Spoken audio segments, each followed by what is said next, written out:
5 डिसेंबरला पंतप्रधान मोदींच्या उपस्थितीमध्ये फडणवीसांचा शपथविधी आझाद मैदानावर संध्याकाळी 5 वाजता माहिती सरकारचा शपथविधी सोहळा चंद्रशेखर बावनकुळेंची ट्विट करत माहिती। सत्ता स्थापनेपूर्वी दिल्लीमध्ये राजकीय घडामोडींना वेग, विनोद तावडे आणि जेपी नड्डांमध्ये तासभर चर्चा।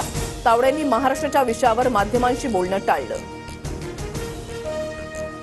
एकनाथ शिंदेंची तब्येत ठीक नसल्यानं डॉक्टरांच्या पथकाकडून तपासणी। शिंदे सध्या साताऱ्यामधल्या दरे गावात विश्रांती घेत असल्याची माहिती।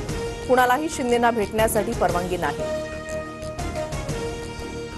बाबा आढाव यांनी उद्धव ठाकरेंच्या हस्ते पाणी पिऊन उपोषण सोडलं। आढावांच्या निमित्तानं ईव्हीएम विरोधात ठिणगी पडली। आता सत्तामेव जयते विरोधात उभं राहू, ठाकरेंची भूमिका। ईव्हीएम हॅक होऊ शकतं, अखेरच्या 2 तासातील टक्केवारी अत्यंत धक्कादायक। शरद पवारांकडून पुन्हा निवडणुकीवर प्रश्नचिन्ह, तर जनतेनं उठाव करणं आवश्यक असल्याची भूमिका। शरद पवार गटाच्या आमदारांची दुपारी 3 वाजता मुंबईमध्ये बैठक। गटनेता, विधिमंडळ पक्षनेता आणि प्रमुख प्रतोद निवडणीची शक्यता।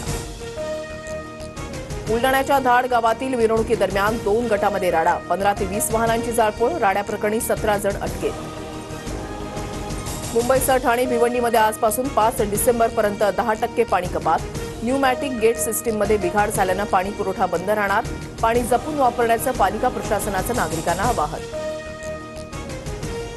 द्राक्षांचा हंगाम यंदा लांबणीवर, परतीच्या पावसामुळे छाटणीला 1 महिना उशीर झाल्यानं उत्पादन घेण्यालाही विलंब।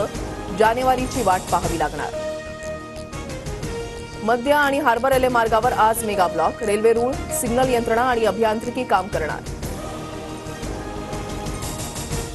पॉर्नोग्राफी प्रकरणी राज कुंद्रा यांना ईडीचे समन्स। उद्या मुंबईतील कार्यालयामध्ये चौकशी होणार।